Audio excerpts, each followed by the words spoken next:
Hello, hello. My hair's kind of crazy. How are you doing today? Howdy. How's everyone doing? Welcome. I hope you're having a good weekend so far. Happy Saturday.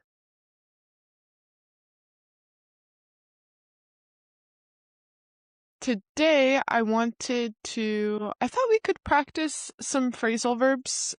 Specifically, I had some common words that are used in phrasal verbs, and I thought we could practice some that maybe you already know and maybe you don't know yet. I've had quite a few lives about phrasal verbs, but I try to do different twists. Does anyone have any plans for the weekend? I don't know if I have any plans, but actually today I'm probably going to the grocery store because I do every Saturday. That's usually my Saturday thing that I do after the English class. But today I have another meeting after this class, so I have to end punctually. I had a lot of tea this morning, and I think I steeped it like a lot of tea. The concentration was high, so now I feel very caffeinated and jittery. So I have a lot of energy. It was more caffeinated than I expected. The tea that I had. I'm not someone that gets super jittery or hyped on caffeine from tea. I think coffee usually is, but maybe it's the concentration or the amount that I'm using. So I accidentally had a lot of caffeine this morning. Ooh, yeah, okay.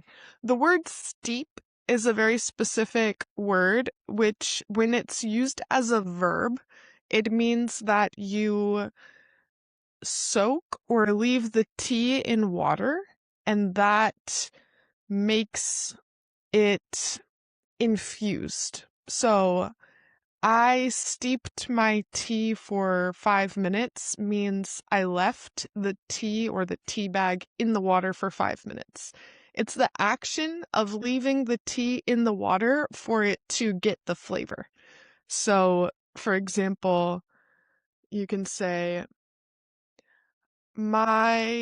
you could say like, my tea isn't done steeping. This is a really weird word because the word steep also has other meanings. Like if you're walking up a hill and it has an incline that's very vertical, you could say, oh, this is a steep hill. I always joke that in Chile, this is a great word to know because Chileans drink a lot of tea, so they need to steep their tea. And also Chile has a lot of mountains and hills, so you're walking up hills and mountains that are steep and you are steeping your tea. I think that for beverages is like the only situation when I would use steep. I'm not sure if you would. I would like to get my tea steeped. Yeah. I think that would be like if you want someone else to do it for you. But if you're doing it yourself, I'm steeping my tea. I need to get my tea steeped would be like you want a different person to do it for you. Okay, I'm going to give us a word that is a very common word in English, and it also has a phrasal verb that uses it, and I'm curious if anyone knows what it is. And the word is shy. So, what is a phrasal verb that uses the word shy? If you know the word shy, you know that it means that you are timid, maybe not confident to speak in front of other people. You could be more introverted or reserved.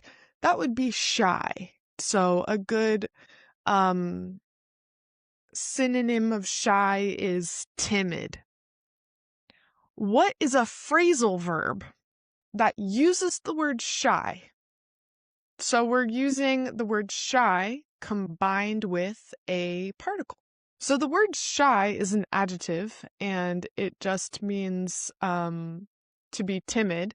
But what Joao wrote here, to shy away from, is a phrasal verb. To shy away from. So if shy means to be timid and reserved, what is the action of to shy away from something? Does anyone have an idea? What does it mean to shy away from? What does it mean to shy away from something? I'll give you an example. She shies away from conflict. She shies away from conflict. Okay, it is related to run away from because away means that you are creating distance and you are leaving a situation. What does it mean to shy away from? She shies away from conflict, for example. I don't know if it's prevent. It's maybe more like she prevents herself from being in conflict. To shy away from. It's more like avoid, exactly. So to shy away from something is to avoid something. I'll give you the definition. It's to avoid, evade, or be reluctant to deal with something, typically due to fear. So the same way that a person could feel shy, and that is maybe you have some fear to interact with others. To shy away from means that you're avoiding something because of this same fear. So it could be a fear, nervousness, lack of confidence, or dislike. It's backing away from uncomfortable situations, difficult tasks, or challenging decisions. For example, and I want you to tell me if you shy away from anything. He never shies away from a challenge, is one example. He never shies away from a challenge. Another one is many people shy away from discussing politics. So this is they avoid something because they are uncomfortable or fearful or don't like it. Yeah. Also, this is an inseparable phrasal verb. So we don't say shy it away from. We keep everything together. He shies away from conflict. So in your case, what do you shy away from? What do you avoid because it makes you feel uncomfortable or insecure? I would say maybe a lot of people shy away from being the center of attention. Or, like Raul said, my coworker is always, in this case, you could say, my coworker always shies away from speaking in public, or my coworker is always shying away from speaking in public. So this might feel weird to you because we're using the word shy like a verb, but when it's a phrasal verb, it works. I shy away from negative people. Also important to note when you say he shies away from, the Y changes to an IE.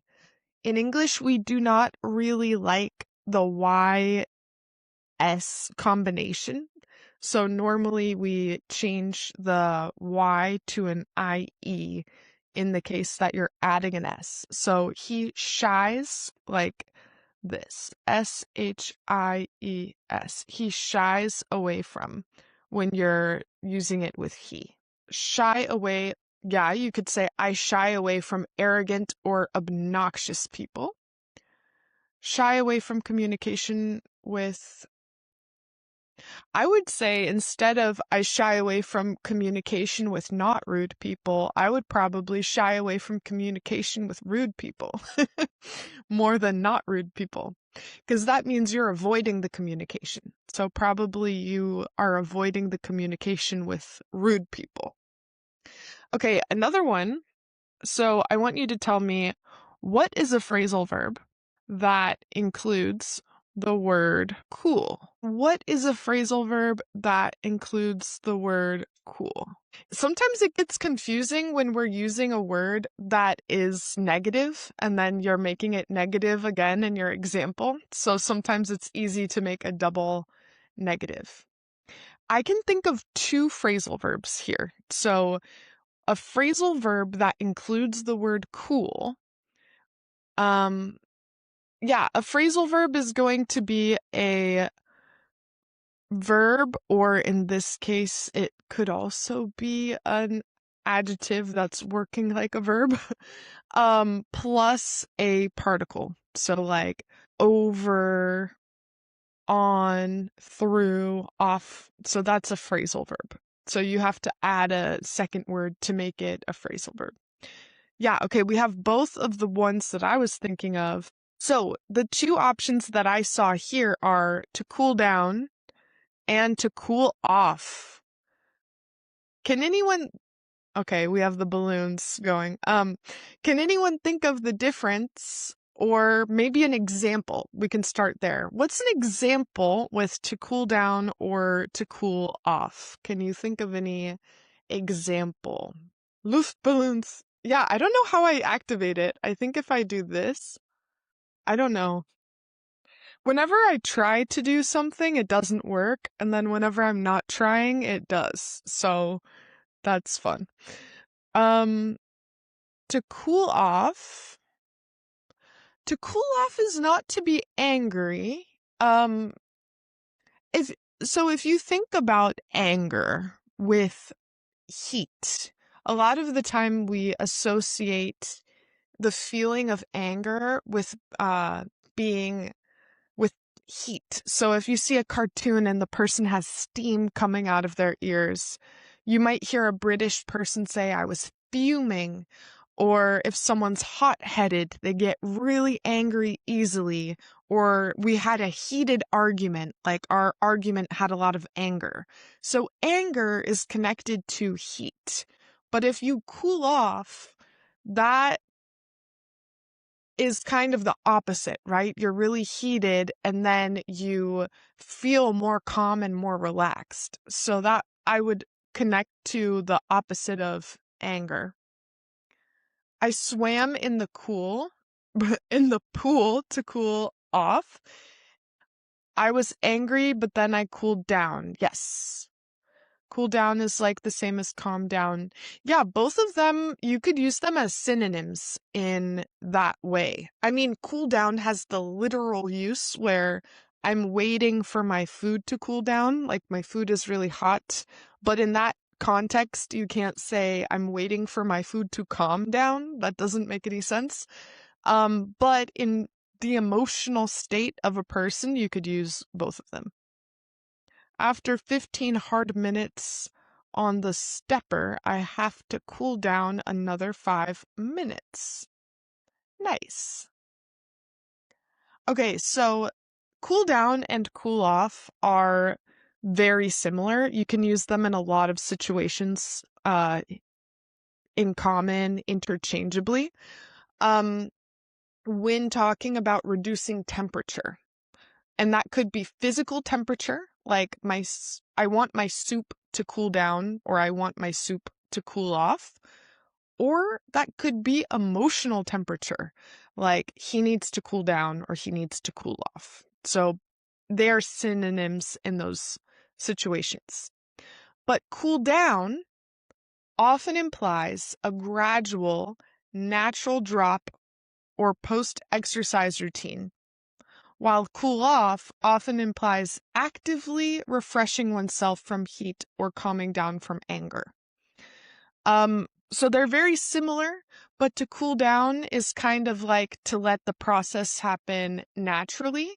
Like you're running and then, okay, I need to cool down. I'm going to start walking, and naturally my body is going to get cooler and not be as hot. Cool off is like, oh, I'm so hot, I'm going to jump into the pool. So cool down has more like a gradual sense, and cool off is trying to do something to quickly change your temperature.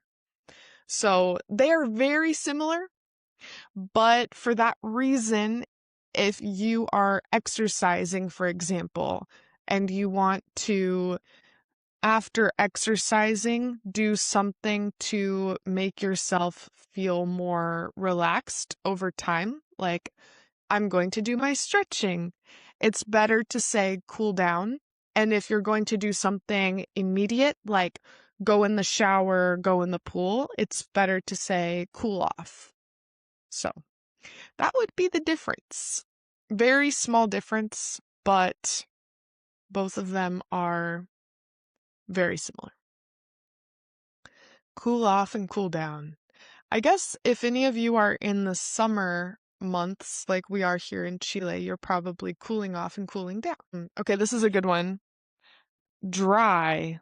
We also have dry. What is a phrasal verb that uses the word dry? Similar to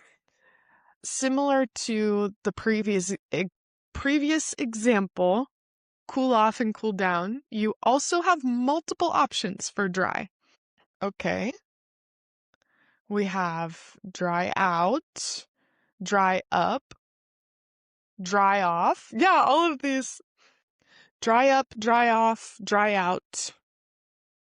I think those are the main ones that I would use. Yeah, dry up, dry off, and dry out.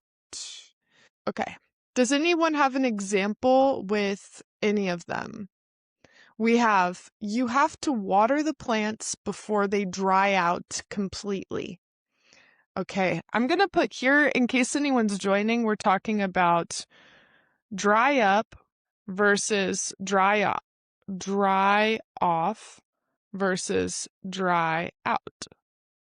I would say that also, hello, welcome everyone. We're talking about the difference between dry up, dry off, and dry out. So the one that's the most different of these is dry off, because dry up and dry out both have the idea of completely drying. But dry off is like there's water on the outside that you remove. So for example, if your plant dries out or dries up, your plant is basically dead. So like all of the moisture inside that plant is gone. Your plant is like a dead plant. But if your plant has water on the outside from the rain and you take a towel, I don't know why you would do this, but you remove the water that's on the outside of the plant, that would be to dry off the plant. So when you go into the shower and you leave the shower and you have water on your skin and you remove the water from your skin, that is to dry off.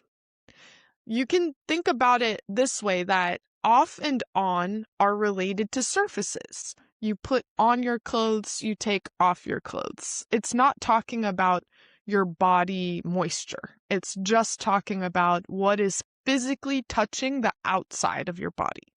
We wipe off our makeup. We wash off our, I don't know, makeup, I guess. So when you're using off, it's on the surface of the body. It's not inside the body. So that one is the most different of the three. Let me see what you guys were saying. I used a towel to dry off. I let my body dry off after swimming. The cat dried off to clean after having a shower. Nice. Okay, so then let me tell you the difference between the others. So yeah, dry off is removing the moisture from a surface on the outside. Dry out refers to losing internal moisture or becoming thoroughly dry over time. So you leave your plant is not getting any water.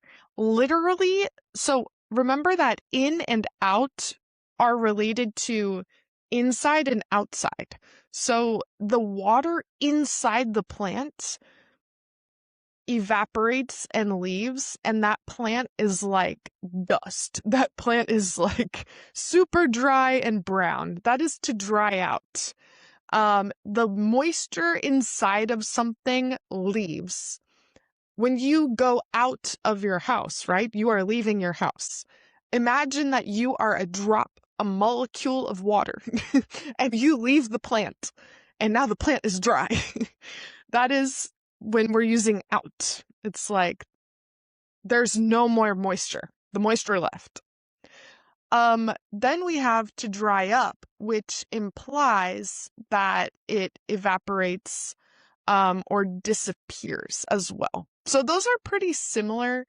I would say that like to dry out is an internal process. You use it when something becomes completely dry, often letting it sit somewhere to lose moisture. For example, hang the wet clothes on the line to dry out. Dry up is more like evaporating or ending. So you could use it for puddles or rivers or when resources run out. So the stream dried up during the summer. Similar, right? Very similar. If there's a body of water that evaporates over time, dry up. Dry out is maybe something that you're doing yourself in your house. Oh, my plant dried out. Or I have a pimple. I'm going to put some salicylic acid on it so that it dries out.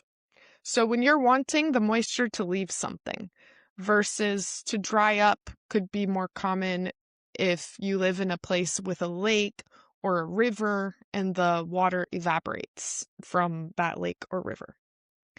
But yeah, dry off would be the most different of the three because it's superficial. Maybe if you live in a place with a drought, you would relate to that. Unfortunately, yeah, here in Chile, there are some places that dry up in the summer. Nice. I hope that this is understandable. I know that it can be tricky because there are a lot of small differences, but I think if you focus on the particle, right? If you focus on this word off, then you can understand that it's more like superficial related to surfaces.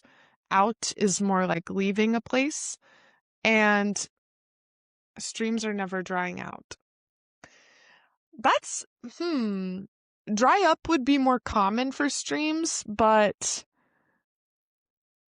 yeah, I would say it's tricky because I would think of dry out more like something that has an internal moisture that disappears rather than something like a stream where it's exposed to the air and then the water evaporates, if that makes sense. Like dry out would sound better when relating to something that has an internal moisture instead of something that is evaporating.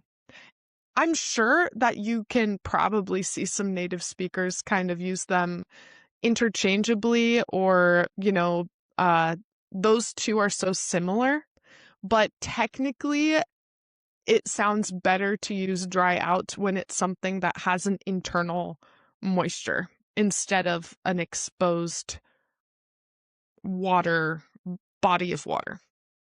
But that's a good question. We also have, let me think of another. We have a lot of phrasal verbs that use nouns, like related to the body. So for example, hand. What is a phrasal verb that uses the word hand? Yes, plants dry out and streams dry up. I would say this, if you can physically see the water and it's on the surface, you're drying it off. If you are not able to see the water and it's inside of something, that thing could dry out. And if you're able to see the water and that thing evaporates, that is more like it dries up. But it's weird because up can be used with completion as well. So, like if you use all of your toothpaste, you can say, oh, I used up my tube of toothpaste. So you might see other phrasal verbs where up is used just to mean completely do something. Like I cleaned up. I cleaned everything in my house. So some of these phrasal verbs have multiple uses, or some of these particles that are used in phrasal verbs have multiple uses. Hand down, yes. Hand in. Give a hand. That's more like an idiom, but I like it. The cheese has dried out. Yes, exactly. If you have any food that gets dry, I would say dried out. To hand in, to hand off. Yes. Hand is one that can be used with a lot of different particles. To hand out. Okay, does anyone have an example sentence? I can give you some example sentences as well. Also, hello, if you're joining, we are talking about phrasal verbs that use the word hand. Okay, to hand out, yes. My dad handed down jeans to me, therefore I'm getting bald. That's a good one, yeah. If you hand something down to someone, it's like you are giving it to the next person in line. We actually call, if any of you come from a family where you were not the oldest child and you received clothes from your older sister, your older brother, your cousin, we call these clothes hand-me-downs. So if you say, Maggie, I like your sweater, where did you get it? I could say, oh, it's actually a hand-me-down from my older sister. It's more common with kids or teenagers versus adults. I think as an adult, I would just say I got it from my older sister. But when you're in the age where your sister is 10 years old and you are 7 years old and you're smaller, and then you receive her old clothes because they're too small for her, then it's common to say hand-me-downs. Hand-me-downs. And that comes from this phrasal verb, to hand down. That is like to give to the next person. She's older than me and she gives it to me. I'm the next in the line to receive her shirt. To wash up, to say something is appearing in the water. To wash up normally means that there is something in the water and it washes onto the shore. So, like something appears, it washed up. For example, if I put a message in a bottle and I put the bottle into the ocean and then the bottle washed up in Cancun and someone found it, then it's normally used to say that something from the ocean appeared onto the shore or onto the surface. Because up in that sense has this idea of visibility. It was under, it was down below, and then it appeared. It washed up. So my cousin used to hand me down his clothes. Yes, exactly. Hand in the assignment. Okay, so with hand, here is how we can think about it. First of all, hand, when it's used like a verb, is a synonym of give. So, oh, can you hand me the paper? Just using hand like as a verb is similar to give because you're giving something to someone with your hand. You wouldn't say it, it's more like in a physical sense. Oh, can you hand me that? So that is when we're using hand like as a verb. To hand in means to submit something. If you're in a class with a professor, similar to the example here, I hand in the assignment, that means that you are submitting it and giving it to the professor for review. So you are submitting the assignment is handing it in. To hand out, with this particle out, there's an idea of distribution, giving to every person. So, for example, if you send out an email, it means that you send an email distributing it to all of your email list. Same thing with to hand out. It means I give one to you, I give one to you, I give one to you. So in the context of a classroom, the students hand in the assignment, they submit it to the professor, and the professor hands out the assignment, giving one assignment to every student. You could also see, for example, if there are people, like imagine we are in the middle of the coronavirus pandemic, and there's a person that has masks, and they're giving the masks to people for free. You could say, oh, he is handing out masks on the side of the street. He is distributing the masks by his hand. So earlier we talked about how out has this idea of leaving, like the moisture leaving a plant or you going out of your house. But out also has this idea of distribution, like giving one to each person. I handed out the notes so everybody will pass the exam. Yes, if you're distributing it to the masses, I handed it out. Okay, then we have hand over. Over has an idea of a transfer of something. So, for example, if aliens come to Earth and they're like, take me to your leader, we are going to take over the Earth, they want to take the power, take the control, if they want to take over. I don't know why I did like a robot. Maybe the aliens are not robots. They want to take control. So when you hand something over to someone, you are not just distributing it to them. You are giving it to them so they are in control of the situation. So, for example, you could say, I did my part of the project. Now I'm going to hand it over to my coworker or hand it over to my classmate. And that is not just me giving it to them. It's like I'm giving it to you and now you are in control of it, is the idea there. Yes, exactly. The police command the suspect to hand over his gun. So, like, now the suspect does not have the gun anymore. He is not in control of the gun. Like, if you hand out guns, then that means that you're just giving guns to different people.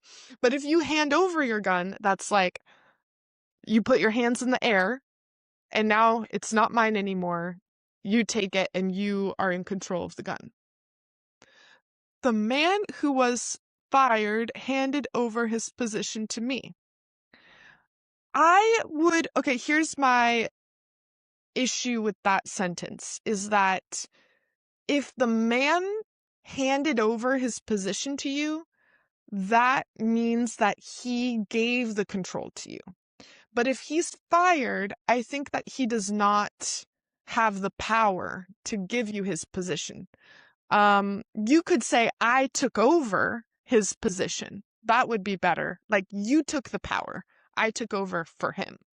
But he doesn't have it's like, oh, I'm fired. I choose you to be my replacement. He probably doesn't have the power to hand anything over to someone. If someone chooses to give you, they're like, here, this is for you. This is the power. Then I would use, handover. Yeah, if someone chooses to, okay, there's a really good phrasal verb for this. If he stepped down, so that is like, I choose to not have any power anymore. He stepped down from his position and handed it over to me. If he's in control of the situation, then you could say that, yeah. But not if he was like fired because he was bad at his job, and then it depends.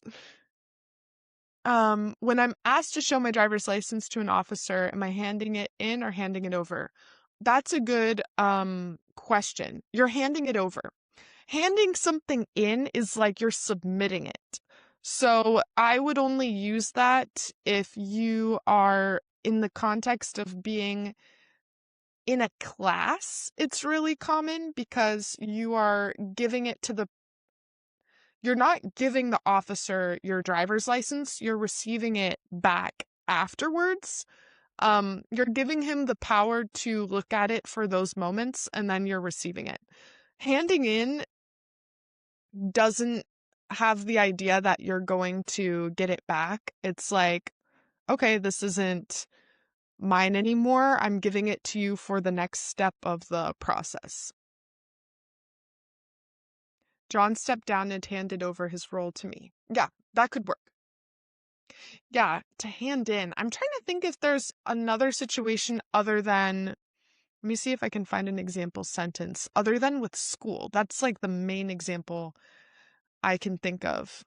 Oh yeah, okay, here's another one. Related to the firing, she decided to hand in her resignation after receiving a better job offer. I found a wallet on the bus and decided to hand it in to the police. Yeah, so in that context, you could hand something in if you're not expecting to get it back as well. Yeah. But yeah, that's a good question because you hand over the gun to the police. You're like, this isn't mine anymore. But you hand in an application to something. It's like you are submitting it for them to do. It's like you don't need it anymore because you're giving it, and it's up to whoever you're giving it to do the next step of the process. Yeah. Okay, I have a different, if you guys have any more questions about hand, feel free to ask, but I'm going to go to the next one that I had here. So we have hand. Now, we also have the word back used as a verb.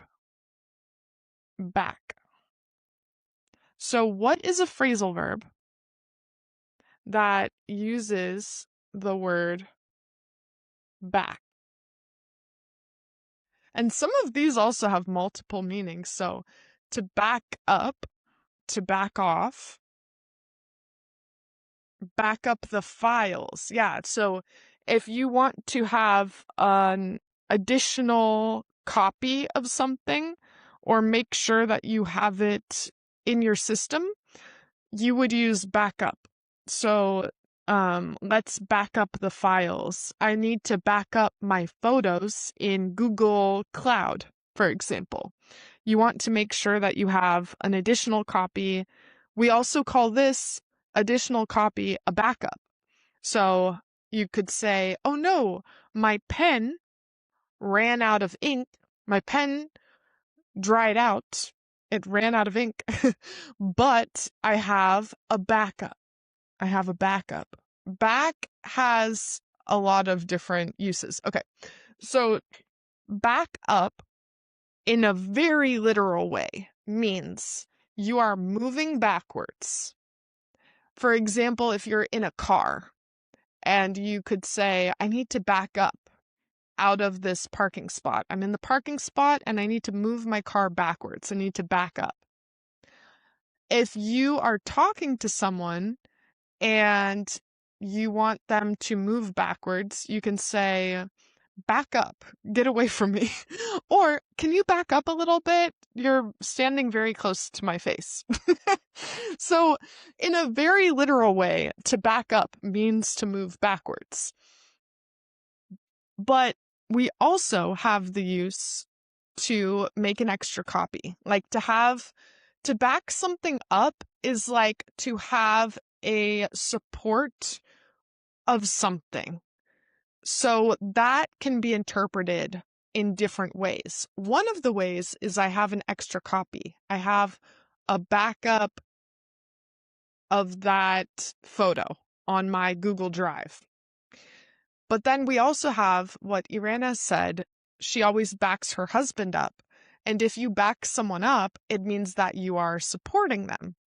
You could also say, if a person, this happens a lot, someone on the internet says something that's like not true, you can say, can you back that up with evidence?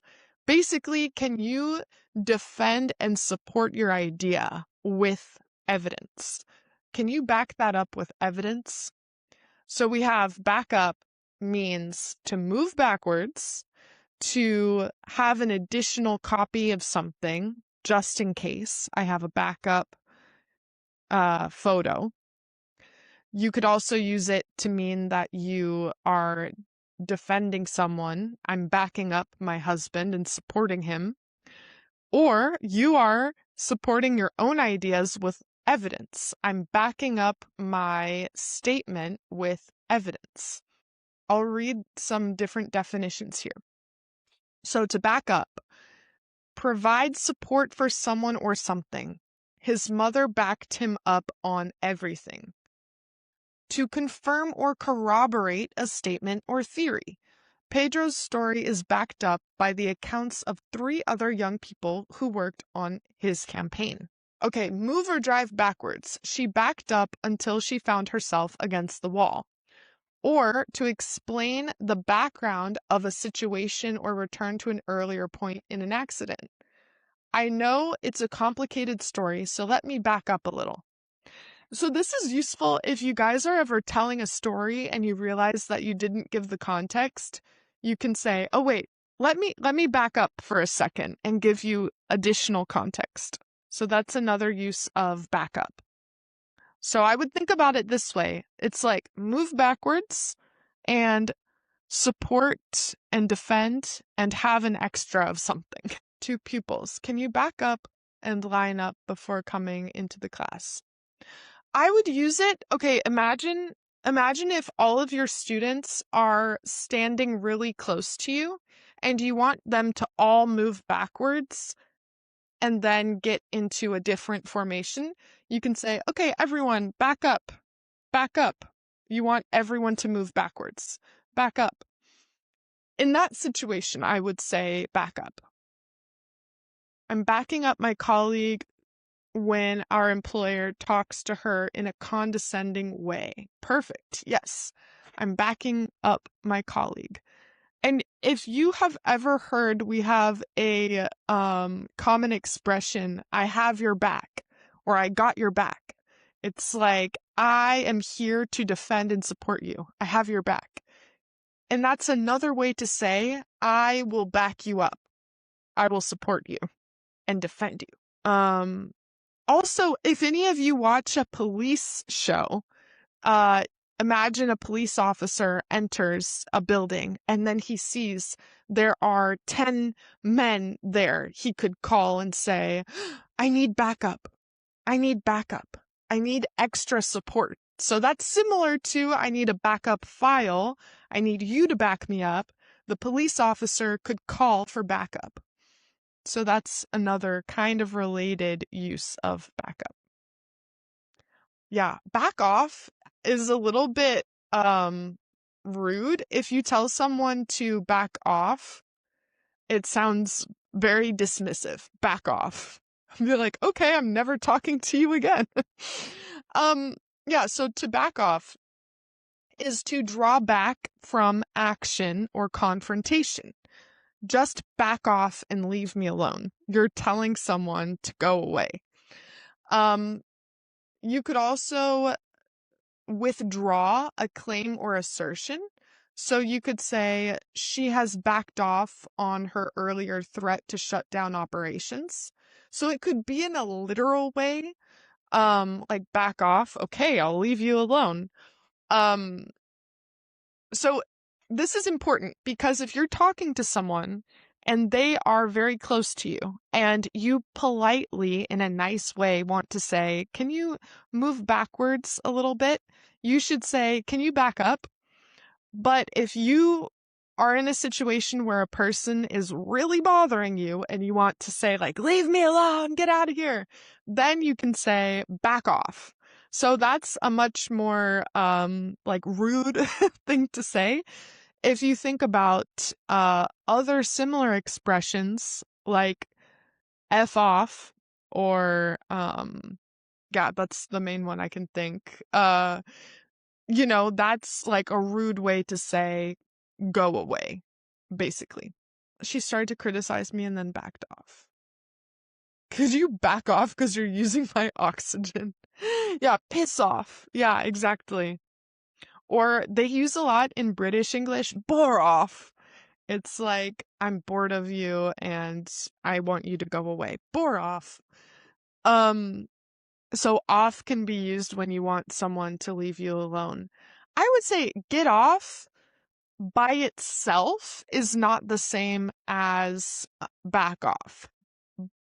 Or if someone's touching you, you could say get off me. But back off is more like you want someone to leave you alone and stop fighting you or stop criticizing you or get out of your space in the sense that you're having like a disagreement. Piss off. Yeah. All of these ones with off are like a mean way to say go away, which could be useful. Maybe it's useful. Depends. Depends on who you're talking to. Yeah, I would say those are the main uses of to back off. So back up, we can see has more uses. There are more situations when we use back up, like to support as well. I heard some people say, get off of me. Yes, exactly. You could say get off of me, but that's more like someone is physically touching you. Back off could be that the person is touching you, but it's also used a lot just that the person is annoying you in general. Yeah, so to back off is to stop being involved in a situation, usually in order to allow other people to deal with it themselves. She started to criticize me, then she suddenly backed off. Just back off and let us do this on our own. Then we have to back out. Okay, to back out of something means to leave a commitment. So if you back out of something at the last minute, that means that you had the idea to do something and you decided not to participate. Because one of the uses of out as a particle is to not participate in something. So to opt in is I choose to participate. To opt out is to choose not to participate. I remember when I was in middle school, we had a class, like a sex education class, where we learned about like puberty and STDs and things like that. And they gave the parents the option to opt their child out of that class, which I personally thought was a terrible idea because I think those people probably needed the information. But yeah, to opt out of something, like if your work has a work retreat and you choose not to go, you can say, I opted out of the work retreat. I chose not to go.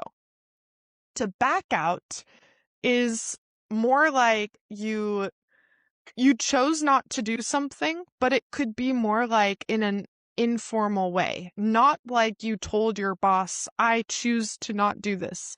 More in the sense like, I was going to go to the party with my friends, but I decided not to. I backed out.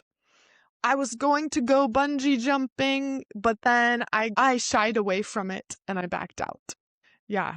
To opt for is to choose. To opt in is to choose to participate in. And then to opt out is to choose to not do something.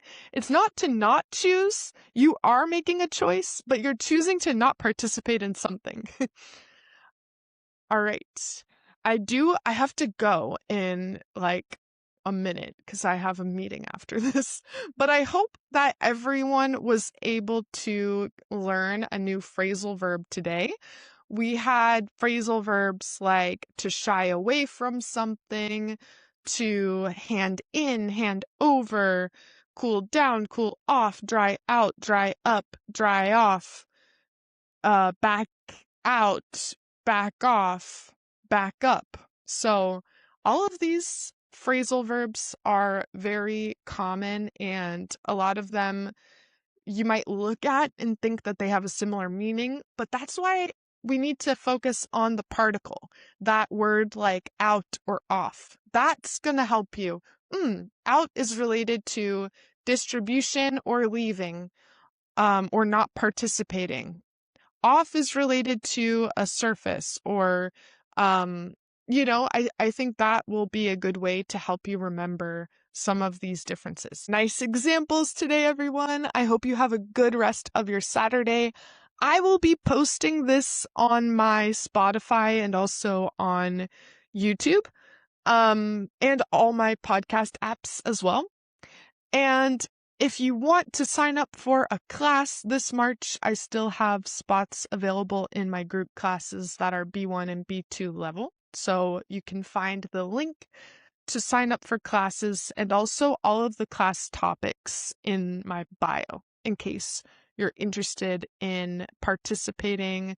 They are 75 minutes. I think that they are a good experience to practice your English and uh, practice your speaking. So have a good weekend, everyone. Take care, and I'll see you in the next one. Bye-bye.